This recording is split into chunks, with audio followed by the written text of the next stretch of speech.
Hello, welcome everyone. We thank you for coming to our today's Ask the Expert.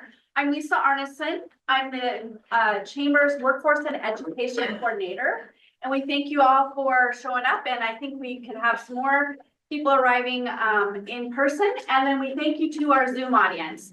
Our Zoom audience is becoming just about as many as our here in person. So it's growing a lot, and we appreciate anybody participating however they can do that. We have a great day planned for you. You're going to hear from amazing experts, so we're really excited for that. We really want to thank, where's our sponsor? I'm like, where's Jessica? She was sitting behind someone. So I'm going to bring up Jessica from STCU. Thank you to them. We get to present this program for free, and we really appreciate them and their sponsorship.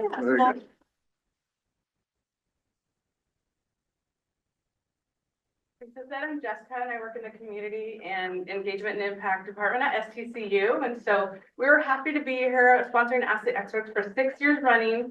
Workplace culture is very important to me, and I know that we're going to learn some great insight from another credit union, a real estate office, and then a nonprofit, which near and dear to my heart. So thank you all for coming, and thank you, panelists. Thank you. We are excited that for this year, we are presenting workplace and workplace culture topics, and we're starting at a great place. So today's is the Cultural Code Best Practices for Crafting an Outstanding Workplace. And we're really excited because the speakers we have this month are all award organizations from the Tri-Cities Area Journal of Business Best Places to Work.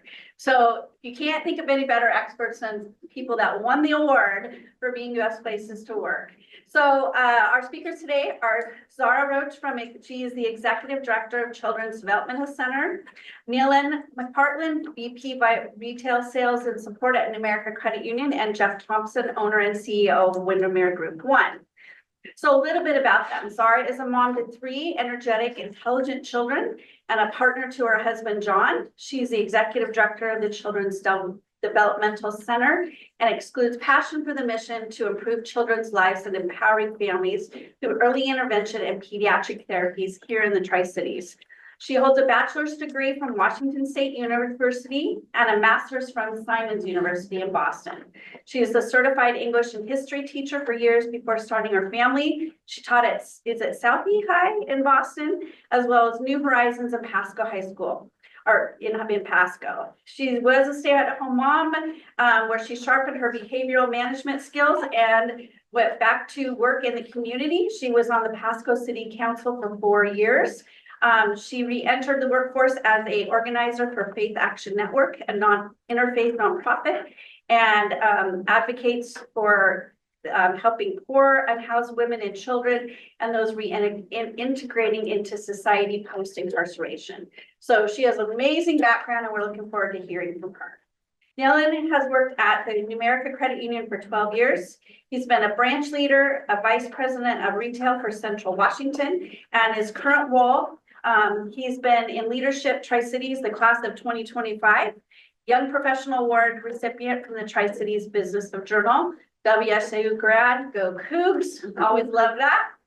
Western CUNA Management School, graduate at Pomona College, commissioner of the Prosser Memorial Health, board member of Prosser Wrestling Academy, Children's Developmental Center, former board member, and has lived in the Tri-City area for 17 years. 6 kids, ages 5 months to 13. Thank you for having the time to be with us today. Operates a small hobby farm and played the violin in WSU Orchestra. Wow, so well rounded. Jeff Thompson is the founder and owner of Windermere Group 1. He's been a significant figure in the real estate industry since 1996. He's built a dynamic sales team of over 90 full-time professionals dedicated to meeting the client's needs. His passion for people development and emotional intelligence plays a central role in helping teams navigate personality differences to improve office dynamics. And Windermere, I mean, I've known ever since I moved to the Tri-Cities that Windermere has a great culture in their offices. You're renowned for that. He was inspired by Larry Kindle's unique business model, which led him to create a partnership structure at Windermere Group 1. Unlike traditional real estate firms, where brokers hold the sole responsibilities for profits and policy, Windermere Group 1 empowers agents to become owners, share in decision-making and company values. This collaborative, education-driven approach ensures that all staff and agents are deeply engaged and invested in the company's success, with the ultimate goal of helping everyone achieve financial independence. In addition to his real estate expertise, he offers business consulting where he focuses on helping independent real estate owners cultivate a strong, supportive culture and build strategy for long-term success.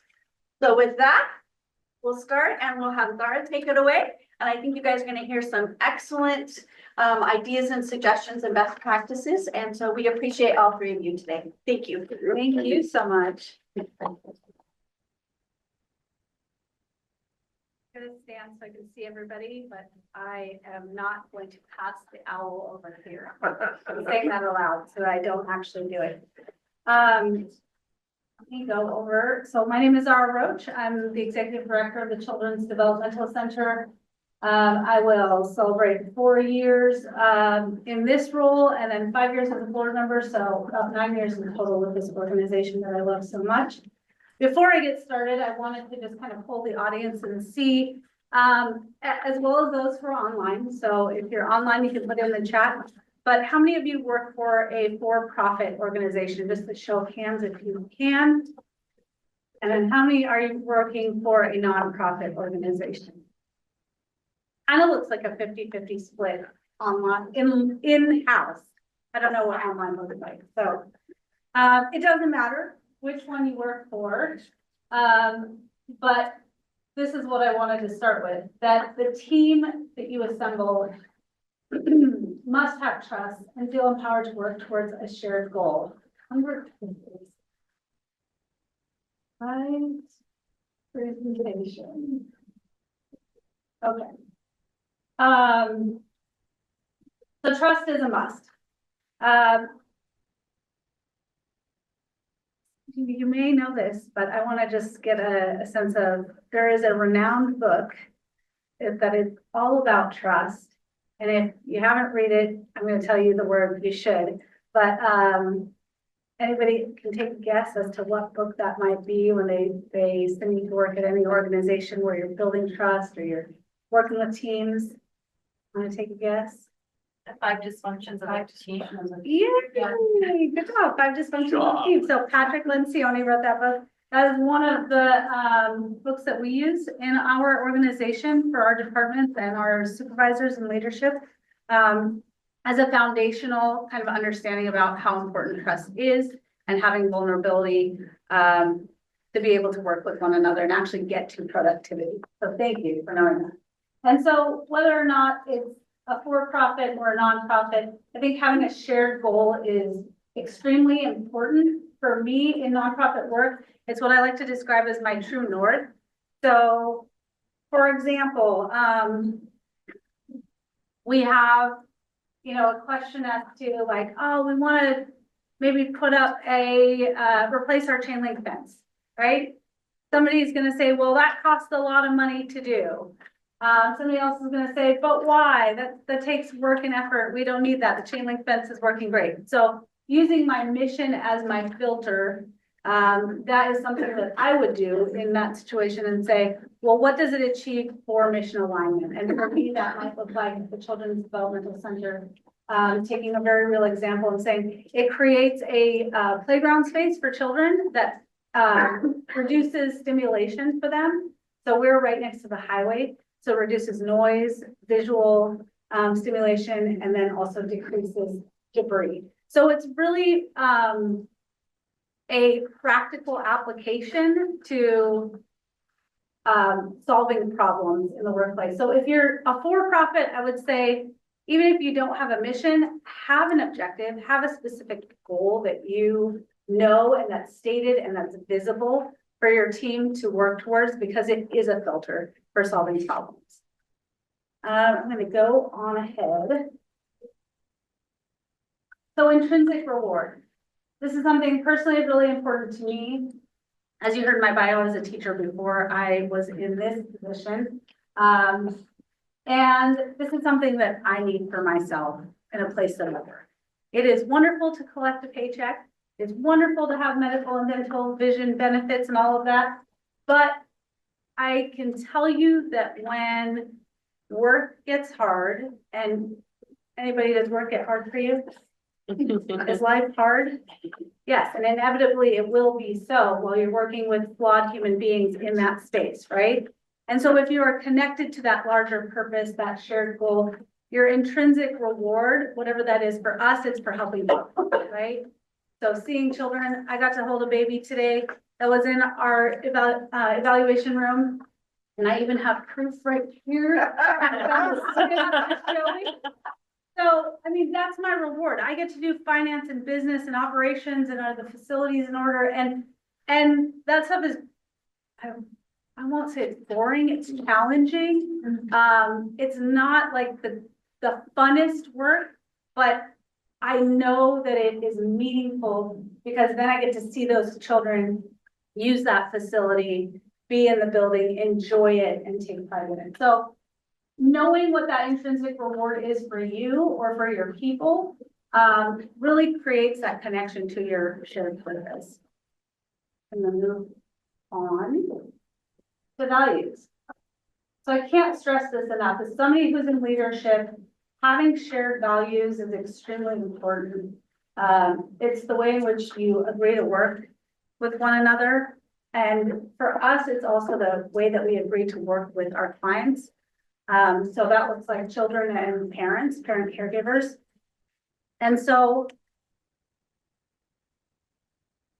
you know, when I was a high school teacher, what we would do is community agreements in the classroom. And I would do one set for every class section I had. So 5, 6 classes in a day. And each of them varied slightly by one another. I think one commonality was that everybody wanted to be treated with respect. And so there's some values that are just automatically baked into the workplace, like showing respect, mutual respect for one another. So that has to be there. That's not going to be one of your shared values that you have as an org. Maybe it is, but because it's so baked into ours, I wouldn't necessarily state it. It's an obvious one. So for us, our values at the Children's Developmental Center is compassion, communication, teamwork, support, and flexibility. And I know those, and I can say those. Because when we do encounter a problem or we do come across hiring, this is something that I can ask my staff members or my employees, well, is it aligned with our values? And that's another filter I can pass through is in creating culture is we want to be mission focused, we want to be values focused. Okay, let's go on to this slide. If people feel valued and are connected to a bigger purpose, they will contribute positively to the overall culture. And so if you've read that Patrick Lencioni book, 5 Dysfunctions of a Team, the image is of a triangle. And at the base of the triangle is the foundation of trust, but at the top of the triangle is productivity. And so, you know, I think sometimes we want to get to the productivity and the end goal first, but first we have to do the work to get there. And so values, trust are there. Culture is how we agree to do things together, how we decide we're going to behave with one another. And to me, this determines whether you're going to be successful in your shared goal or not. And it's my responsibility to tend to this often and regularly and frequently. So this isn't one of those things where you achieved positivity. We weren't trying to get that workplace award, best places to work. That was not the goal. The goal was to create an environment where employees are engaged and they enjoy working. And it was a byproduct that the regional or the Journal of Business decided to have that survey and staff wanted to participate in it. And what it reflected was that we do have a positive culture, and it was great to receive that positive feedback. But as leaders of an organization, as employees of an organization, everybody should be checking their culture, right? And so when something does come up that doesn't feel like, felt like when I asked that question, I almost felt like I was made to feel stupid for asking that question. And so if that's something you notice, then that might be a conversation topic to bring up because you want to have trust as your foundation and psychological safety as being part of that trust. And then keep going on. So here's some guiding principles from me. This is something I wrote for my staff, for my leaders, and my supervisors. It's my philosophy on leadership. So it's my personal individual values that I bring to my role. And what I did was I spent time this fall writing this because I wanted people to know what they are. They're separate from what the values are from the organization, but it lets people know how I'm going to show up in this culture and what I'm going to promote. Learning and growing is some of that. Lifting up others. So one of my styles, I think, that shows up is a coaching style, as opposed to kind of like the trickle down effect. And so knowing this, being able to communicate this, even if you're not in a leadership position, knowing yourself well enough to be able to communicate with your team how you do show up and the things that you value, let them know what you're going to be positively contributing to. So a very oversimplified way to get to positive culture, okay? Very oversimplified. The foundation, have a philosophy, a leadership philosophy, or, you know, your own personal philosophy, the shared values. That's something your org, I think, needs to have. And then work goals. What's your mission or what is your objective at your business? You agree on expectations, you foster accountability, and I'm gonna just say that accountability, people want to be held accountable. Bosses want to be held accountable. I want to be held accountable to a date, to a project end, to what are the outcomes, okay? That's how we perform best. And if people know that there's accountability, then they are going to have results at the end. So that's going to end with that productivity in the workplace. And then that's a way that they feel good about themselves. So we're going to talk about this a little bit more here. So, you know how I said my philosophy was learning and growing and promoting other people in learning and growing? So this is one way that I did this, is dedicating resources to our employees, dedicating resources to our supervisory team. I engaged a leadership facilitator, and instead of me saying, I want them to learn A, B, C, D, E, we had the facilitator hold kind of an inventory session with different groups of people in the organization and say, what do you want to learn about? What do you care about? And kind of collate the most important kind of themes that came up. And so one of this was employee engagement and how the workplace could do a better job of employee engagement. And so she brought this SCARF model to me, and credit is given to David Rock, who created this acronym. So it's status, certainty, autonomy, relatedness, and fairness. So people want to know that they're valued. They want to know where they stand in their organization, that they have a choice, they belong, and that they're treated with respect.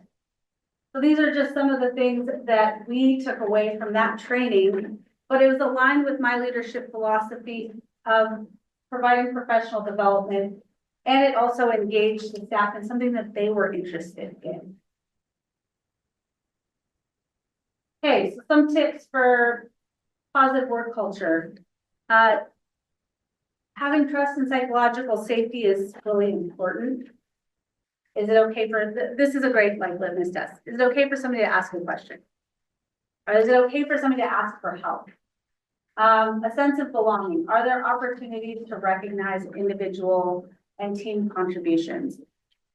We do this in the way of, let's say it's somebody's birthday, we do a gift card for coffee. If someone, we do this in a clear process and communicated way in terms of compensation. So if someone gets a college degree or they go to a higher level of education, there is a clearly stated way that that person can receive increased compensation for doing so. So people want to know that there are those pathways. That relates to professional development. We dedicate team bonding time in each department. It's good for people to connect in a human way outside of just meeting their work objectives. And then giving and receiving feedback frequently are expected and agreed upon time. So I have set the cadence of mid-year and end of year evaluations. but I leave it up to supervisors to decide how frequently they check in with their staff. It could be weekly, bi-weekly, monthly, it's up to them, but having that open line of communication also. All right. Invest in your people and ask for their feedback. So this is something I think that is incredibly important, right? Like as a leader, I'm always giving feedback to people. I'm usually giving feedback. I most of the times get it back informally and casually. People sometimes don't even know that they're giving me feedback. And I'm like, okay, noted. So it's important to formalize this in some ways. And I know that Neilan's going to touch on the better times of what topics to ask for feedback. So I won't go too far into that, but I think staff surveys are important. And, you know, you want to engage employees, ask them about their satisfaction, ask them about what are the things that make the business strong and maybe the things that make it a little bit weak. So here's a definition that my HR person gave me of employee engagement. It's not mine. I just wanted to share this with you all. So how connected your employees feel to the work, to their team, to their organization. That determines how long they'll stay at your organization. That determines on how well or how productive, whatever your business is, they're going to be. And the sense of pride that they take in the work that they do. That really shows. It comes through. So here's my process once I do survey my staff. So start over here with the word survey. We analyze the results. So we took a survey in 2023, and I'm going to give you an example of something that did come back to us, is that our compensation and benefits package was something that wasn't exactly where staff, it kind of scored a little bit lower than the average. So I wanted to look at that. I asked some further follow-up questions. So I analyzed that result. I made a plan around it because it is with my control to make a plan around compensation and benefits. And what I found when I analyzed that and I took further poll of staff is that there's nothing wrong with medical or dental or vision, but it was specifically the retirement benefits that they felt were just kind of a little subpar. I was like, well, that's something manageable that I can take care of. So I can build a plan around that, talk to my board, and create an action plan. Okay, next fiscal year, is this something that the financial can handle, is taking up a matching increase by 1%, maybe 2%, and we stagger it. So creating that plan, acting on that plan, and then communicating back to staff. So I took this survey in 2023 and I asked them, give me 2 years, and we will take some of these items that you've given feedback on and make those adjustments. So that's gone really well for us, and we have increased our retirement match. Staff love it. So that brings me to intrinsic rewards, and those are those external rewards. They do matter, right? Some people, they are motivated by a paycheck or by a bonus, and that is how they feel valued. And so you have to have the balance of both, right? And I wanted to share just some of these results. Like, so this is what our report back to staff after they took a survey. And we asked about all different sorts of things, of morale at CDC. You know, data tells a different story depending on how you read it. And so, you know, I could just look at the very satisfied and they're like, yeah, check that out, over half. But I like to go, okay, over half. And then I also have somewhat satisfied. So I got 82% here. It's amazing. So I wanted to just share this with you. This is what it could look like if you are asking questions, or what types of questions to ask. You feel like as an employee are treated with respect and appreciation. How satisfied are you with professional growth and career development opportunities? Again, aligns with my leadership philosophy. And then that's the last one for me. I'm going to pause right there because it goes on to Neilan's, but thank you. Very good.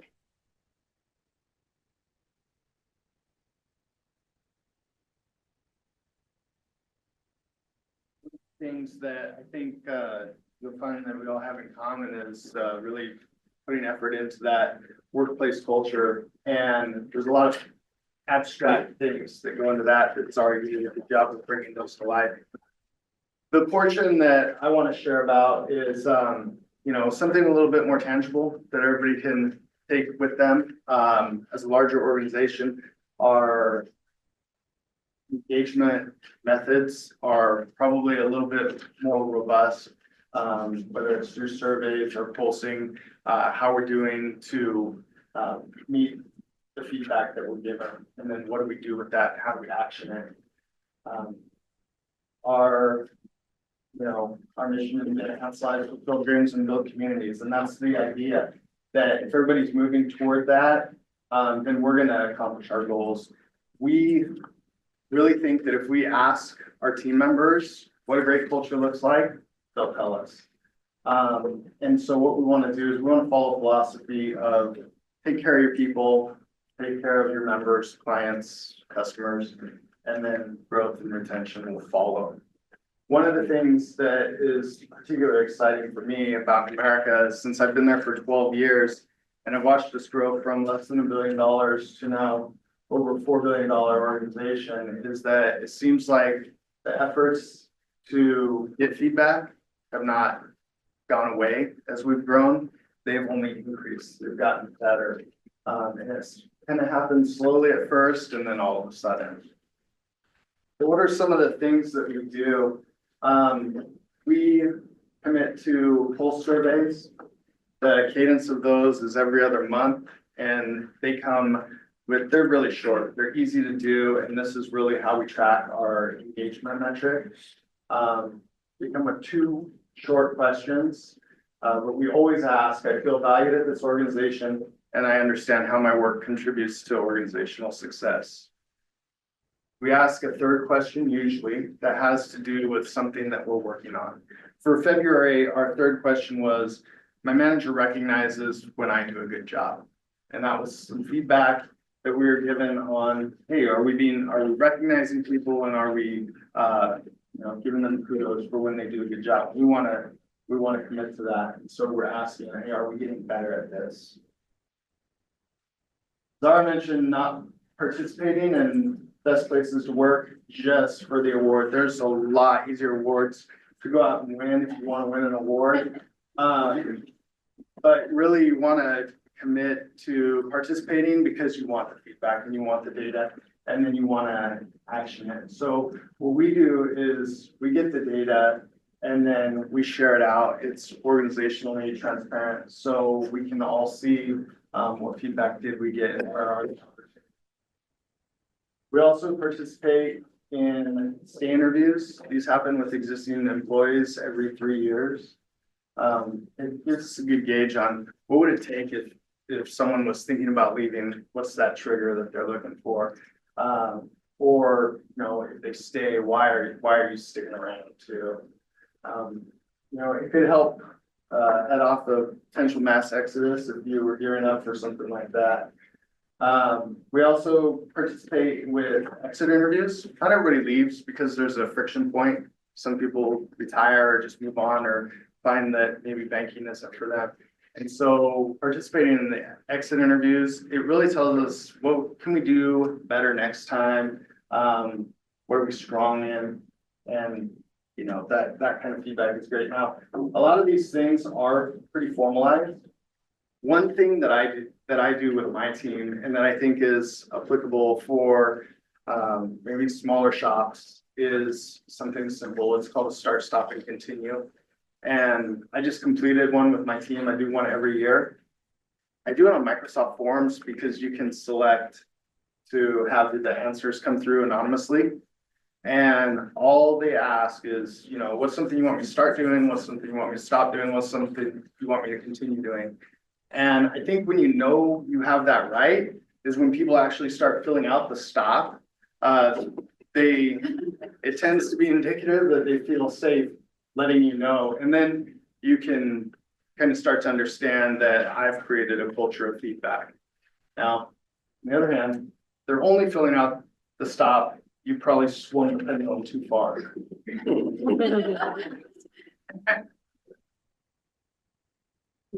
So what do you do once you have the feedback? Again, this is the transparency piece, making it organizationally, available and then talking about it. So how do we talk about it? We talk about it in town halls. So our chiefs will come around to all the different regions that we have and they'll talk about the feedback they're giving. They'll talk about progress to the feedback and how they're working at those things. Fireside chats, those are done on a regular cadence too. And those, you know, we'll go over all different kinds of metrics. We'll go over the feedback that we're working on from the best places to work survey. But then we also have daily huddles where we can put that information in throughout the year too. In terms of the transparency, our number one pillar is our team engagement pillar. And anytime you want, we have a channel, it's called a connections page. And anytime any team member wants to go look at that and see how we're doing with our engagement pillar, they can go in there and see where we're at. I just checked before we came. Our goal is 76%, and right at February, we were at 75%. So we still have a little bit of work to do to hit our budget, but we're progressing. You can see the strategy behind the progression. Last, so now you've asked for the feedback, and now you have it. It's time to bring it to life and action it. One thing I want to make pretty clear is that only ask questions or survey feedback that you're willing to take action on, or you have the ability to fix. If it's something regulatory or a policy, we don't think there's a lot of value in asking people how they feel about it. Get that negative feedback and then we can't do anything with it. There's nothing actionable there. Our total rewards, our development pathways, our recognition and talent management updates, they're all driven by the feedback that we get through our pulse surveys and through best places to work. Some of the things that we've started or maybe kept going as a result of these, we have a family day that we offer all of our employees in addition to all the PTO time that we say, hey, this is a day you can go and spend with your family.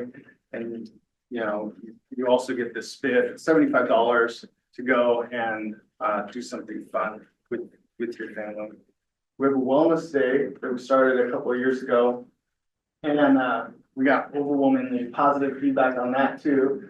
It's another day off that people can take to go and just take care of themselves. We've started a tuition reimbursement program. We've actually had that one up and running for a little while now, but some of the feedback was, well, what about those of us who maybe went to school and we have loans, right? And so instead of only tuition reimbursement, we now have a tuition or a loan payoff program that we can help contribute to for our team members.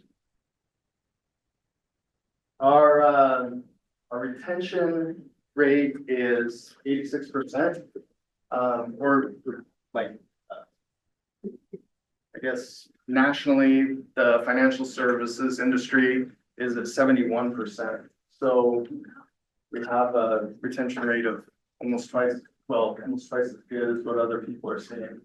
When people see this action toward the feedback and willingness to take accountability for the questions that we ask, we see that attrition fall and engagement go up.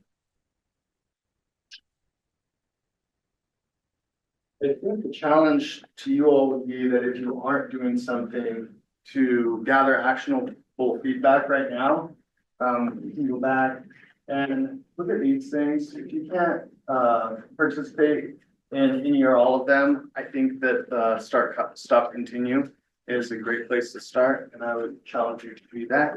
Gather some feedback from your team to help you make a great culture.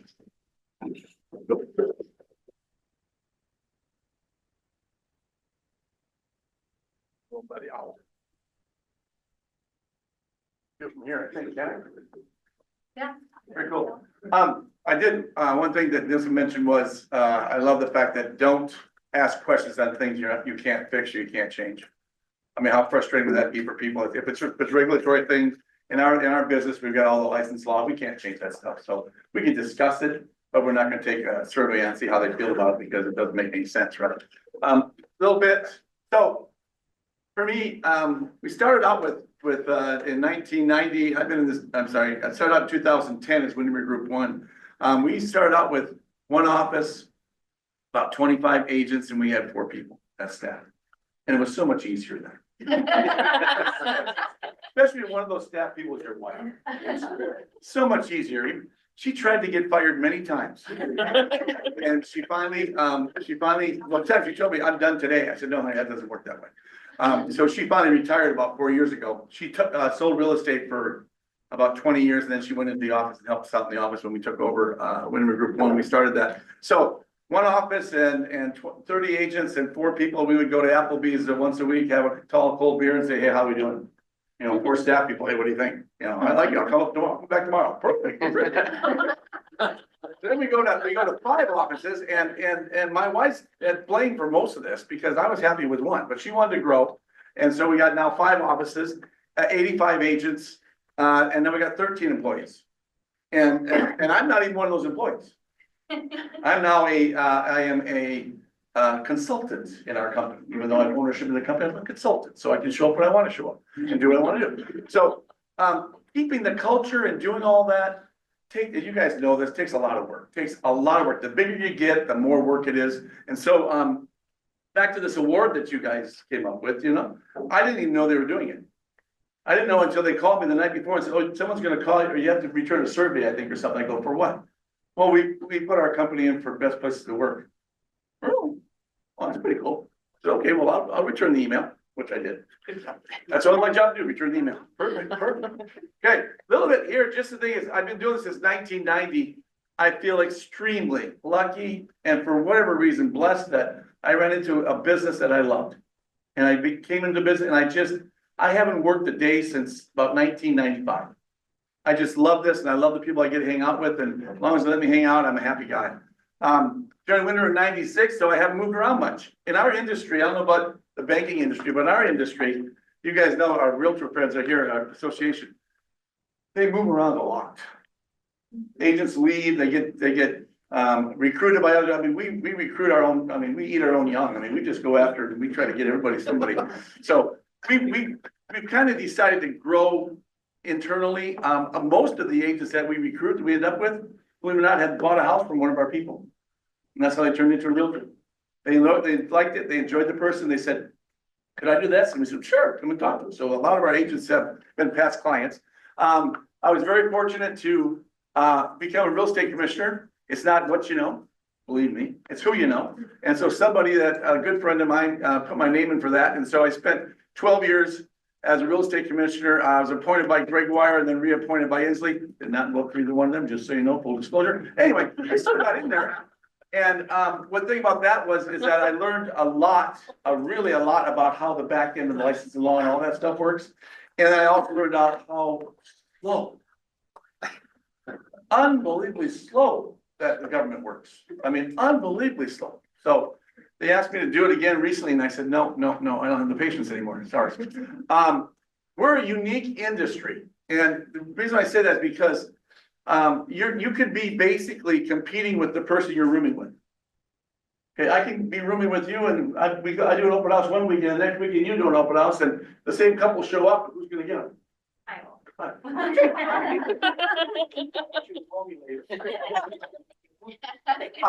Okay, so traditional versus group versus our office.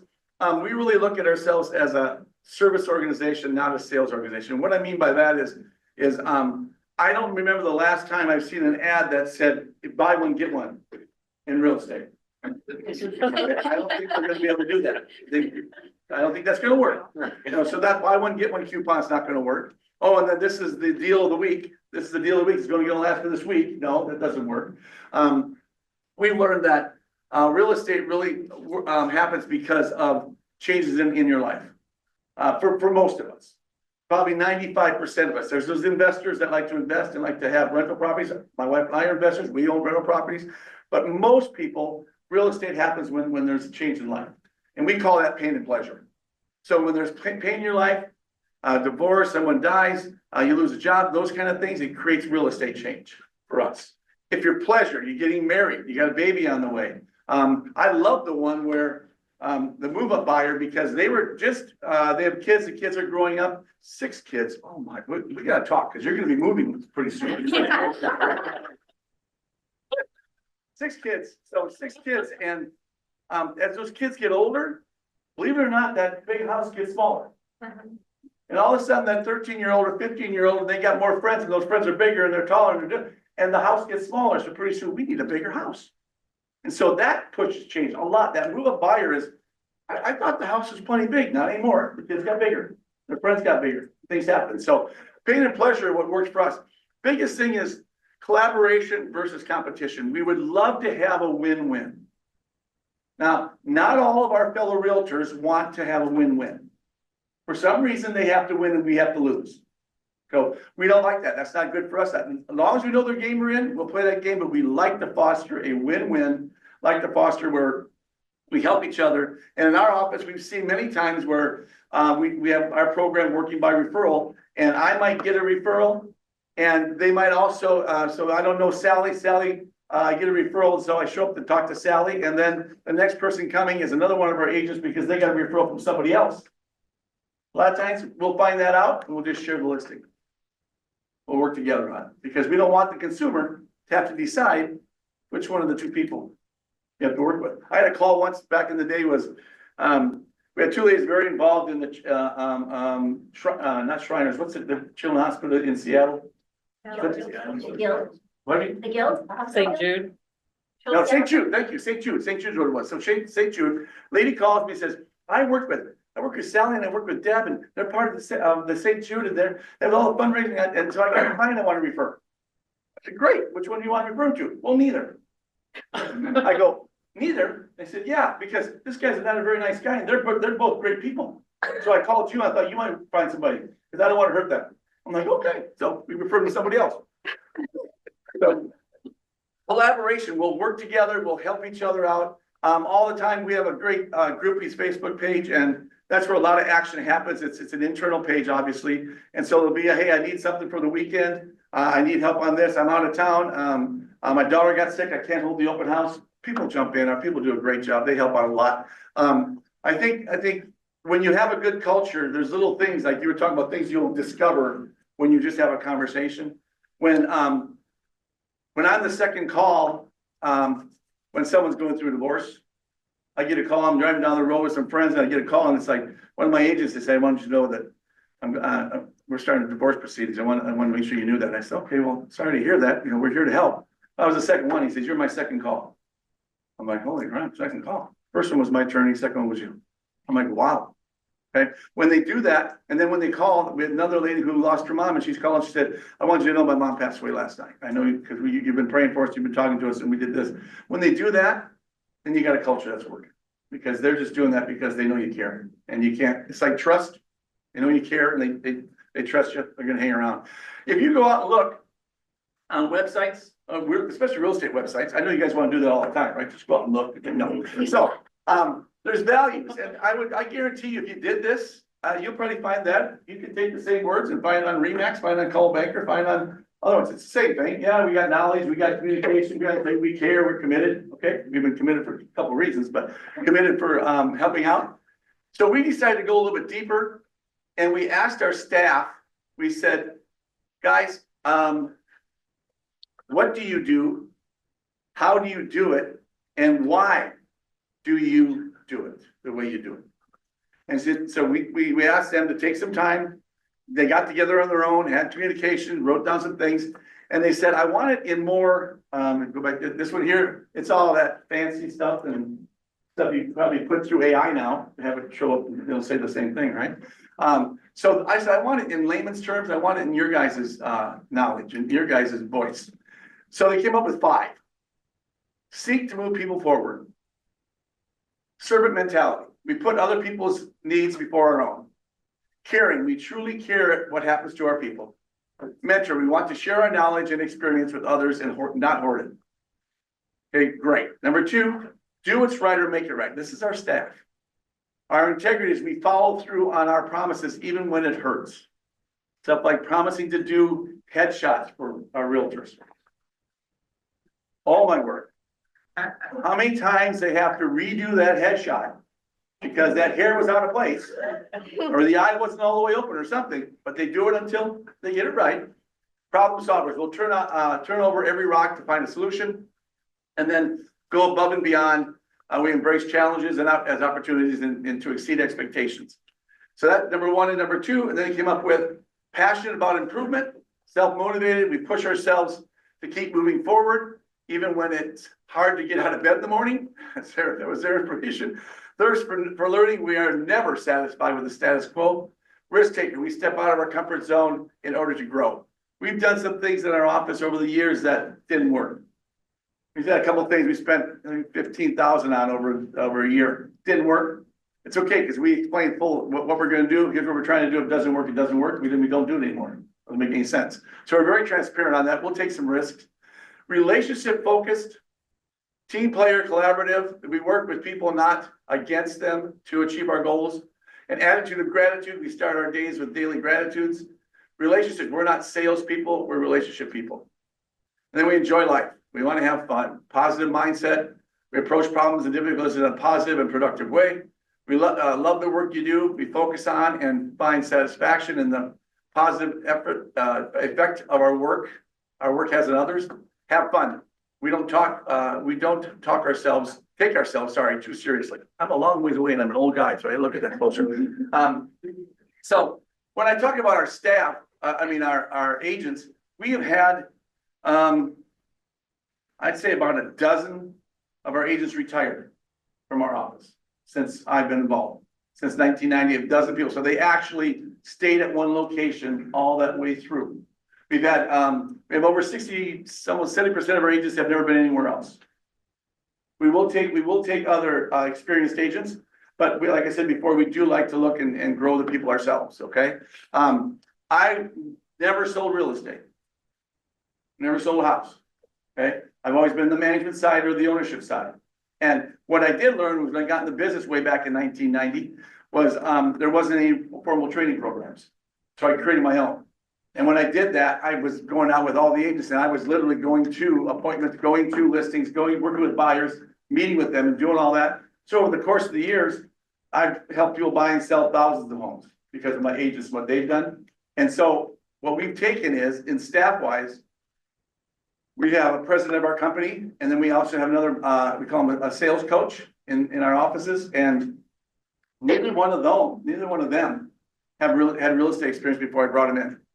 One of them he ran Shakey's Pizza and he owned that, and he also had a mobile phone business, and he's just a great guy. And then the other one was a police sergeant for West Richmond Police. He came to us and was interested in was going to do something because the situation's going on. And I said, well, you don't want to sell real estate. I said, how about if you work as a sales coach manager, we'll train you. And so that's what he said. So the reason for that in our business is because those two guys, I told you it's a crazy business. Okay? Those two guys had no baggage. So when I got in the business, I had no baggage. If you were all realtors, I never beat you out in the listing. I would beat you out in the listing. I never beat you out in the listing. I never took a client away from you. I never got mad at you in a transaction because I never sold real estate. So everybody I run into, they were like, oh, you're a nice guy. Yeah, okay, because I didn't do anything to you. Right? So the same thing with those two people. They never had that. So when they came in, they had a clean slate. And it worked so nice. Back in the day, most places would take your top agent and make them a sales manager. Right? They're the best agent. Why would you make them sales manager? Well, they do things their way. And that may not be the way. And plus, they got baggage. Oh, you beat me on. So they get upset with us. And we don't need to have that. So we've been lucky in working it that way. The hard thing for you guys is upholding the culture. So we have a strong hiring process. I made a couple notes on this one so I don't forget. Let's see. Yeah. So following for the staff. Okay. We follow we see if applicant follows the instructions on the employment ad. Right, they'll put certain things in there and they'll make sure you do these things. If you don't do that, we're not gonna get the next call, right? Then we have a Zoom meeting with them. And before we have the Zoom meeting, we research their Facebook, their Instagram, and their LinkedIn. Who are they? What are they like? Right? Because we're looking for someone that's gonna fit. Okay? Then we have to take a personality test. Then we go over the personality test with them. And say, here's what you're like, here's what you do, here's why you do it. Okay? And then if we do hire them, and in our first meeting, we show the rest of the personalities as to know what's wrong with the rest of us. Right? So they get to know what's wrong with me and they go through a personality thing. So we have it after the personality test, we have an initial interview. And that's done by the division that's hiring. And then we have a second interview, and that's done by the leadership team and the person that recommended that we want to hire this person. And then we make a decision.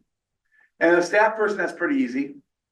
I mean, it takes some time, but it's pretty easy because if you say no, you have the right to say no because they're a staff person and that. But on the agent side, if we didn't grow them ourselves, so they come to us without any experience anywhere else, and they've been an agent somewhere else, it's a little more tricky.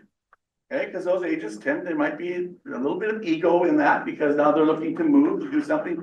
What we get in our deal is I hear about your culture and I love I want to work there. I'm like, really?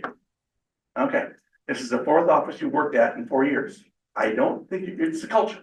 I think it might be you, but we don't go into that deep. No, that's really so number one, we check the production and we check the number of offices they've been at. So we go back and we look. Okay, then we check with our in-house agents to see if they had transactions with those people and then check and see what they felt like and how they handled pressure and handled the stress. So we do that. And then we do the research on Facebook, Instagram. We pretty much know them. If they've been around for a while, we know them pretty well. And then we interview with the leadership team. Then if we get past that, we have a second interview with the leadership team. And then we bring in, as I said earlier, shareholders. So we'll bring in 2 agents who are shareholders with us. We have 40 people, either they are agents or employees that are shareholders. We'll bring them in to sit down and have that conversation with them. And then when we get done, the decision's made. And the challenge is if we say no. Because then some people will handle that differently. We have been lit up on Facebook because we didn't hire somebody. They went to another company. They got lit up. They were all, you're gonna do it. And I'm like, you're just showing your true colors. And we do it nicely. We say, you know what, at this point in time, we think it's best if we pass. You know, you're a great agent. We're gonna do cross sales with you. We appreciate you selling our listings and we're gonna sell yours. And we leave. But sometimes it doesn't go that well. And we tell them up front, not everybody fits. So if you want to come, let's have the conversation and make sure that we can still fit because they come in, they could create a cancer, create a problem. Next thing you know, we have more problems than we were wanting to have. Holding the ability to say no. Not everyone will be right. So that's what I just talked about. Holding stakeholders accountable. So we had one deal where there's twice where in my career where I've had to fire someone just flat out for what we felt was things that are non-negotiable. We had one where they were actually a partner of the company, flat out lied to we had both sides of the transaction. They lied to our buyer's agent that they had the listing, lied to our buyer's agent, lied to the buyer's agent's clients, threw our buyer agent under the bus. When I get involved, we try to never bring in the consumer because it's really none of their business. We try not to bug them with this. In this case, the consumer called me, frustrated with what had happened. And so we had the meeting. It was one of the ugliest meetings I've ever been in with 4 of us. It was me and at that time, it was me and Joe and the 2 people. We got done, left. It wasn't fun for anybody. The next morning, I walked in and this agent was there at the desk in the morning. And I said, man, sorry about that last night. I got a little tough. I couldn't believe you didn't support me more. I couldn't believe you didn't do that. I mean, what were you thinking? I said, oh yeah, I know. You probably thought I should have helped you. Well, actually, you're leaving. And so today's Thursday. You have until Monday. And I'm not going to tell anybody I'm firing you just to save face. That doesn't do me any good. You go find a place to work. Let me know by Monday and you're done here. Well, I said, doesn't work for us. Doesn't work. We had another guy that stole a client, flat out stole a client from one of our people. And we know they'll work for different people. But anyway, we waited until the transaction closed so that the consumer wasn't harmed. And then when I got the check, I walked up to that agent, handed them the check and said, this is the last check with us. You're done. Because you don't fit. So holding them accountable and holding those people right, and then that's it. And she told me 5 minutes. Okay.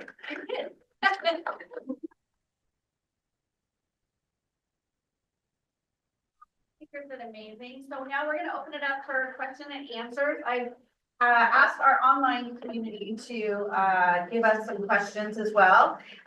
When someone gives you a question, if you can repeat it back so they can hear through the owl, that would be great. So does anybody in here have a question for the experts? Right here? Oh, Go for it. sir. Yes. I know Jeff, by the way, so I'm gonna hopefully make this hard for him. My question is, my name's Andrew. I'm the CEO of the Realtor Association. So I have 78 offices in the area that go through the association.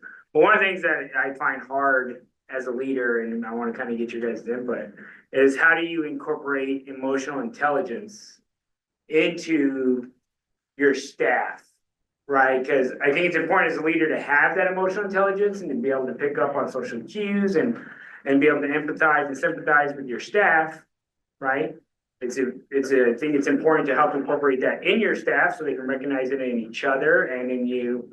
But it also, I think, is super important for the success of a community. But I find it is one of the most difficult things to have to try to do with staff.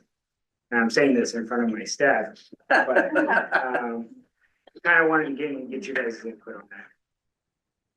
Yeah, I think a lot of times the friction that comes with that is because people are different, right? Yep. And they don't understand that there's not just one way to communicate. So something that we do is we take courses to understand what our personality style is, and we'll take them with our teams so that you can understand what the other person's personality style is, and then the best way to communicate with those different styles. And it's funny because there's always a lot of laughing that goes on. There's always a lot of kind of eyes wide open. Well, that's why you respond that way when I say that. We also do some pieces, it's called Fierce Conversations, where we teach people how to have conversations with each other. We'll even teach them things like empathy statements. A lot of times people will say, well, I am who I am and what you see is what you get. That's someone who stopped growing or decided to stop growing. I used to not be good at empathy. And so the way that I worked on that was not only trying it when I needed it, like in critical situations when it was negative, but when it was a positive situation, when someone said, hey, I'm going to go do this. I was like, oh, it's good to spend time with family, right? I practiced my empathy in situations where it wasn't required. So that way, when it was required, then I had that. Does that help answer your question? Any other expert want to answer that about the emotional intelligence? I would. Go for it, sorry. Jeff, do you want to? Go ahead. You're fine. So the question was, how do you incorporate emotional intelligence? And I think it takes a couple different things. First, you have to be self-aware, right? How do you feel in the moment? Why do you feel that way? Is there something that preceded it that made you feel that way? And then also understand your social environment. Where are you? Like, is it the right time to be expressive of that feeling in that moment? Or is it time to kind of tuck it away and go, I gotta put that on the shelf and then deal with that later because I'm doing X, Y, Z with this employee right now, and I just need to be attentive to that. So I think that's maybe like a very practical answer. To Neilan's point, yeah, we do social styles assessment. It's not a personality typing. I would not categorize it as that. It's more of like, what is your style and how you show up at work? And for me, go figure my social, there's 4 types. There's a driver style. I'm a driver style. There's the expressive style. They always want to, be able to express how they feel about something. There's the analytical style. They want it before making any decision-making or moving forward with something. They want to understand the facts and the data that goes into that before they take the action. And then the last one is amiable. And they care most about the relationship and keeping the relationship intact. And so What is that called? social styles, really easy to use. You can find a self-assessment online. But so that's something that I might use to help better understand, and we relate to each other with our social styles. Like, hey, you guys, you know me, I'm a driver. I want to go on the project. Let's go on the project. What are my analysts, what are my data analysts going to say to me? They're going to say, whoa, you're freaking me out. Like, you know, We need more information. my expressor will be like, I want to tell you how I feel about that project before we do the project. And then my ABLs will be like, hey, whatever you want, because I just want us to be good. So then that gives me kind of an idea of emotional intelligence, like, okay, so this is, if I'm dealing with my amiable, listen, you're safe to tell me how you actually feel about this.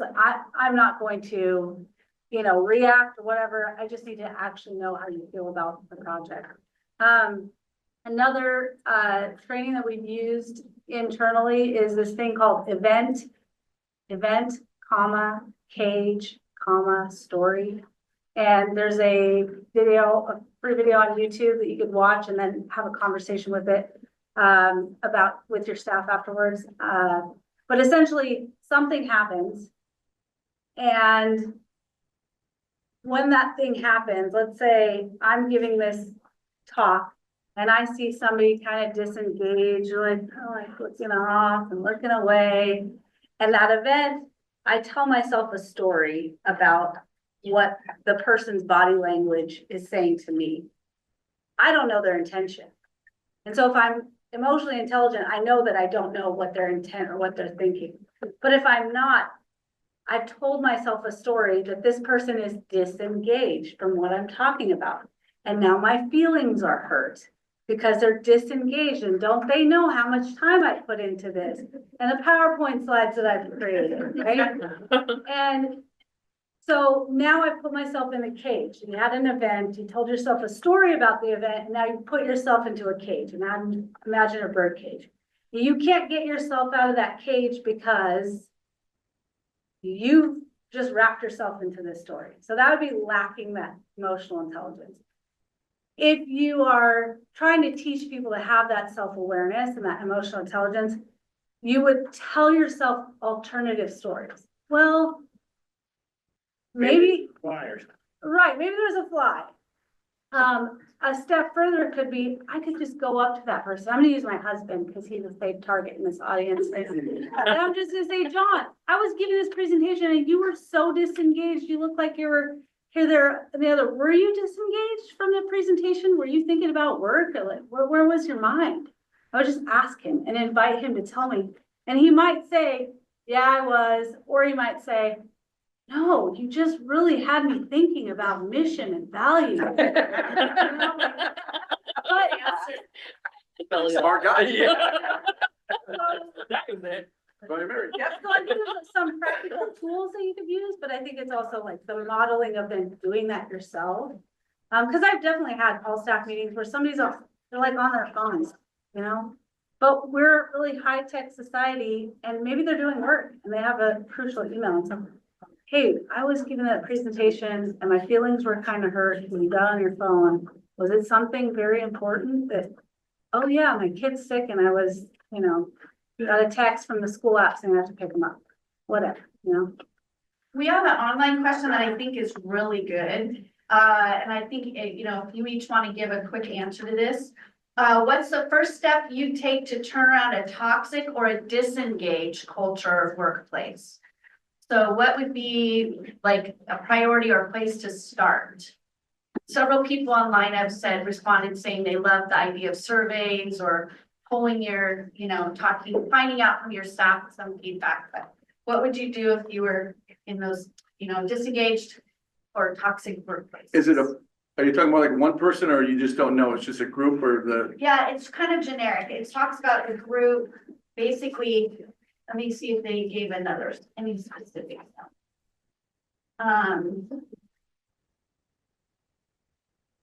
No, that's kind of basically how they said. I think, you know, the surveys that they talk about, and I think if you have one of your staff that you have trust with, that you can really trust and say, hey, I'm getting this vibe, and, you know, blame it on yourself. I get this feeling that there's some, you know, uneasiness with our staff, what's going on? If you have that person that you've created the trust and they can trust that, yeah, we do got a problem, there's one, and so anyway, I would look at a survey to get some information. Again, if you haven't done surveys in the past, then they're gonna wonder why you're doing them. So have a reason why you're doing them.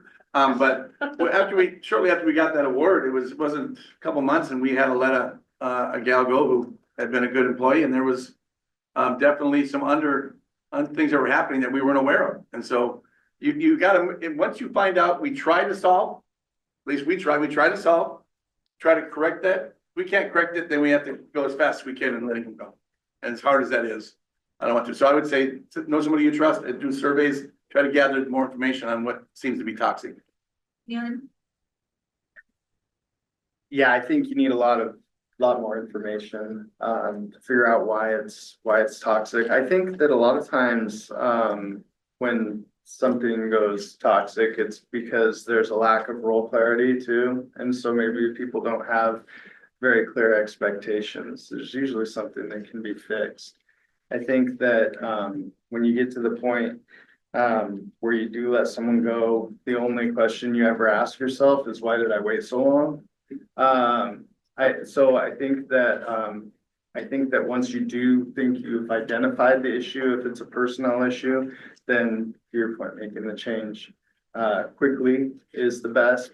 I think you can also try to get some groupthink going and figure out as a team, like, hey, what do we want to be known for? What direction do we want to go if there's not a direction that the group is going together? And I think that when people are able to give their input, and as long as the leader is willing to make the change based on the input, then you can turn things around pretty quickly too. Sorry, did you have? Yeah, I would agree with both of those. I think surveying is great. I think role clarity is wonderful, and there's good tools for that. There's a GRPI tool for that, role rules, procedures, and interpersonal that just helps you to dial into what those are. I think using what I said before, your mission and your values, holding people accountable to those. Like, how is that showing up in the mission? How are you upholding the values of this organization by X, Y, and Z if you're talking about an individual? In my experience, I think the culture and understanding if it is toxic, it is that frequent and regular check of, is it, or is it healthy, or is it well, is it positive, asking those questions. But sometimes you just have to make that decision, and that's a hard decision to make. It's really telling when you have to let go of somebody who is kind of the hub of that toxicity. But when that person's no longer in the organization and you have to let them go, you almost feel it immediately. You can feel the light immediately come back in and the relief. So knowing when you have to make that decision and then doing that, I think for a leader is really important to know when it's time to do it. But if they're disengaged, you got to ask, like, are you aligned with this mission? Are you aligned with the values of that organization? And you'll be able to tell by work performance and work quality if they are. So lots of observation. And I would add, trust your gut. You can do all the surveys, do everything else, but trust your gut. And my wife was absolutely fantastic in helping decide on issues like that, because she has that women's tuition where you're just like, this isn't a fit. And so we ended up, because I'm back to your personality, you may not know I'm a party guy. So I like to have parties, I do like to see people, I hang out with people, all that kind of crap. And I love it. And so they want to get in business. I'll hire anybody because I can save them. We'll make them the best agent you ever seen. So we had to change that because I was not correct. So my wife and Kelly, who was our office manager, would be the ones that would sit down and have a conversation, and they would sit down, and I'm ready to hire, and I'd sit down outside and they go in. I wasn't in there. I'd wait. Person would leave. They walk out and they go, "What are you thinking? There's no way in the world we're hiring that person. They're talking about what?" So trust your people that you count on. Trust and get somebody else's opinion, because it saved me a lot of hassle after I figured it out. Good answers. Anybody else in the room have a question? So I kind of have a follow-up from what was just discussed. Sure. What if it's not necessarily the employees? Like, so let's say the organization has great core values and mission statement and all these, but they're not necessarily being accountable for those or being held up. It's the business that the actual organization that's not sticking to their own core values. How do you address that? Or, and how would you, like, without, you know, basically stepping on toes or being the one getting fired because you're gonna be, you know. I would say, that's a really good question, and if I were in. And I kind of am in middle management, right? Like I have a board of directors, so I'm not the top of the chain, so. It's between me and staff, but what I do in my situation, and if I were more in like middle management. I would purposely and deliberately talk about my values out loud. I am making this decision because it is in alignment with, it'll help you to see who is and who isn't, it'll catch on. If it doesn't catch on, if the organization, it's just fluff, then you have a different decision to make. And that decision is your career path. So, yeah. Because it is easy for an organization to put it back on the back burner because it was never a number one priority, but they, you know, like you said, it's like a fluff thing, right? And then they want people to be like, oh yeah, this is awesome, this is great, and then they join and they're like, where's all the rainbows, where's all the, you know, and then, but then they're like, oh yeah, no, we do that, you know, they'll bring it out like once a year, and then they'll, you know, put it back on the back burner. And then, so it's, yeah, that's kind of my situation, is where I'm like, how do I go above and beyond and burst it through the wall without the Kool-Aid man, without like. And I think it depends too on how well does your organization create psychological safety for you to be able to say that? Or are there places to say that? So is the survey anonymous? So we do our survey anonymous for our staff engagement, because we want them to be really free in telling us what's not working, as well as what is working. But I mean, that could be the place to start it if there's less psychological safety. If there is psychological safety, to be able to bring it up with a direct supervisor and say, here's someplace I think our org could do a little bit better, you know, and even break it into, you know, digestible pieces of, here's one little step I think we could do to better our values or better our mission. Yeah, that's a tough one, man. Oh, man, it's like getting my resume ready, right? You know, resume, moving on. One thing that I think we do, and it wasn't intentional, but I think it's what helps us is that we always encourage anybody we interview, whether it be an agent or a staff person, to call any of our people. Call anybody. So if we were missing somebody that we offer a job to and they say no, that might raise a flag for me to go back and call that person up and say, hey, we really appreciated you and we wish you the best, but can I ask why? And hopefully someone's gonna say, well, your staff doesn't think you follow your values, or someone doesn't think you're doing your job. So, to finding some way, a safe way to have that conversation, or like you said, just bring them back up in a meeting. Say, yeah, I was reading the other day, and on the website, our value is this. When did that start? No, I don't. You know, then you might be looking for a job, but I think there's ways to be sensitive, but also start that, because that discussion needs to happen, because the organization's not going to get anywhere. Right. They're going to continue to plod along, and that's all they care about. Then they'll plod along. It won't make it bad. They just won't be. When they talk about books, I've read Good to Great, and that's one of the best books about leadership and about creating and focusing on what you do well. So yeah, I would somehow try to find that way to massage that, because that you're doing them a favor, knowing that you might be leaving. And in the end, that might still be the best thing that happens, unfortunately. Yeah, I think trying to understand how much control you have over it too. If you don't have any control over it, then, and it's, you know, detrimental to the workplace, and it's gonna continue, you don't see any end in sight, and I think you just get to make a change. Yeah. You don't work, no, I was gonna interview you. Yeah. Any other questions? Another online question is, how can we make sure culture shows up in small everyday actions as a leader? You guys have given great tools of those things to do. But it, you know, on an everyday basis, how do you represent that to your staff in a small way? I'll jump in. You pay attention to little things. For example, we have our office meetings. We generally, every Tuesday, we have people that they'll show up, and I was explaining these guys, they show up at, we start at 9, they show up at 9:01.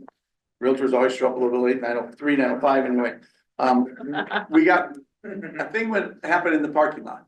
One of our agents came along and someone was backing in, and by the time they got inside, the one said to the other, "We better learn how to drive." My gosh. And we heard about that. And it was a little thing. We heard about that. And so we waited till the meeting was over. Called the person in that said that, brought him in, sat down and said, "How's your day going?" And they're like, "Well, it's okay. Everything okay at home? What's happening? I mean, you seem a little stressed." "Well, I got this deal and I got this done or whatever." I'm like, "Okay, you had a situation in the parking lot that just doesn't fit with our culture.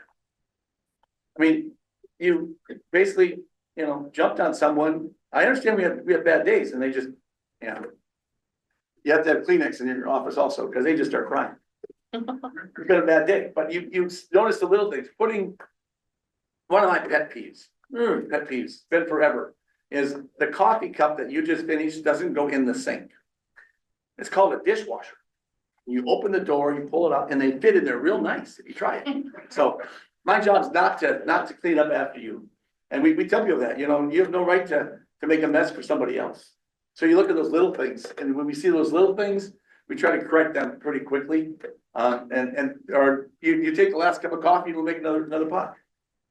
I'm a coffee guy, so I can drink it all day long. If I see that, I'm like, whoa, where are you going? We're not done today. We need another pot here. So together we'll make another pot because they just get, they get caught up and I gotta go. No, wait a minute, make another pot. So I come back without coffee, we're gonna have a bad day. Anyway. Kill it, you seal it. Yeah, the cool thing about this panel is I understood that differently than you. I think there's, I'm analytical. So I'm thinking like, well, what tool can we provide this person to make it show up every day? And so, one of the things I talked about earlier was we have the morning huddle where we bring the culture into the huddle and then we discuss what we are going to do, accomplish that day. But we end our morning huddle with a moment of gratitude. And I think that has done a lot for our culture as a small group, because starting your day with a moment of gratitude and you're having one every day, inevitably, you're going to start talking about each other. It's not always just something that happens at home. And so bringing that into the work environment, and then also, when you do talk about stuff at home, letting people know what's important to you in your personal life. Just share that moment of gratitude. Start the day with gratitude every day. It takes only a moment, and it makes a big change. I think when we first started this, we had 12 shareholders. Now we got over 40. And when we all got together, it just kind of happened. Like what you're talking about is we got together and we decided, hey, we're going to go around. We're sitting at our house. We're going to go around the room and we're just going to say what they really appreciate about that person. So that person got 11 people to tell them what they appreciated about them. And it was one of the most powerful things I was ever in, because they would say, geez, what I really appreciate about you is that you're always this and that, whatever. And it was heartfelt. And that, like you're saying, that huddle, that was a big thing for us. There are 12. We were in this together. Those 12 were in it. We own the company. So I think that's a great way to share what's going on. And every meeting we start our meetings with gratitudes. We get the agents, we have them raise their hands. We have gratitudes and we let them get away with like 3 or 4. I like to see 6 or 8 because sometimes we just get busy. But anyway, I like that idea of. And you're in the baker business. That's a good idea. Stay there. Yeah, take care of my bank and you're. Want to answer that question? Yeah, I'll just piggyback. I'll say the regular check-ins that we have. I think the starting with gratitude is great. The check-in questions can be different, but one that we do is 1 rose, 1 thorn. That way you can give people space for, they're always, people are people, they're dealing with challenges, but they also have their silver linings. And so that gives the opportunity to see both the humanistic aspect of it. And I will just say that for what we do, we're caring for children, who have disabilities and delays. And so my staff are out doing that. I get to do the operation. So to me, it's really important that I'm caring for them in ways, like small ways. Somebody has a surgery. It's just, can I go walk down the hallway and say, hey, your first day back, how are you doing today? Like, how are you feeling? Go slow. You know, doing those sorts of like just little things, like having a conversation with them. Well, I just want to thank all of our experts. You guys joined me with that. I think you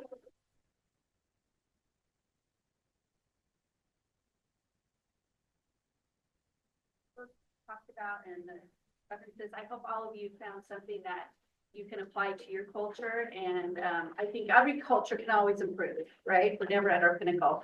So I want to thank you all for being here in person. I want to thank our Zoom audience for attending online. We want to thank again our sponsor STCU for making this program available. Thanks to them, this is a monthly free workshop available for people in our region. And so we really appreciate their generosity.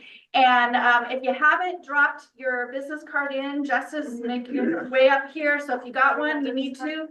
We're going to do our drawing in just a second, so you can put them in. Brought it. I want to remind the audience that the Ask Experts will be available on YouTube and our channel in the next couple of days. So that's a great way if you aren't able to attend or you know someone that this would really be, wow, they need to hear this, or a company that could benefit. We really recommend that people look us up on YouTube. Our April 15th Ask the Expert tax day, it's not necessarily, I mean, I get you, this is the positive thing of tax day for you. So it's unlocking employee engagement, proven strategies for retention and reducing turnover. And again, I think we've got actually 4 people doing that, and I think they're outstanding. We would really appreciate you doing the survey. If you're in person, there's a survey form at the back of the room. Online, there's a QR code. And one of the things we're really looking for this year is we're doing a call for experts. So if you think you're an expert in a workplace subject matter, culture, or you want to nominate your boss or coworker who is really an expert and they might not nominate themselves, we would love it if you would give us their names. So we're really focused on making sure that we are getting a wide circle of experts. And sometimes people don't think they're an expert, but you think would be fantastic. You can nominate them and we will reach out. So I think at this time we'll do our drawing. We have 3 prizes today, and I'll hold the bowl and let you pick the name. Okay.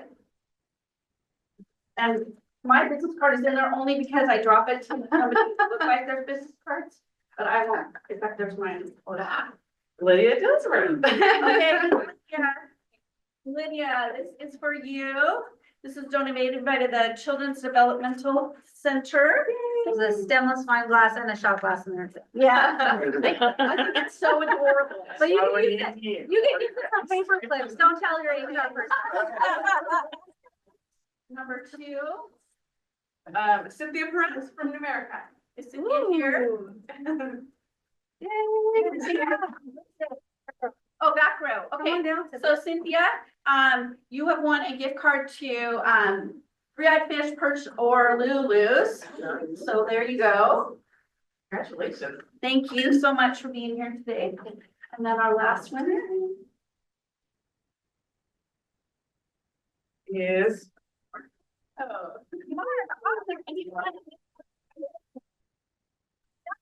your gift card was courtesy of Jeff, and that's courtesy of Numerica.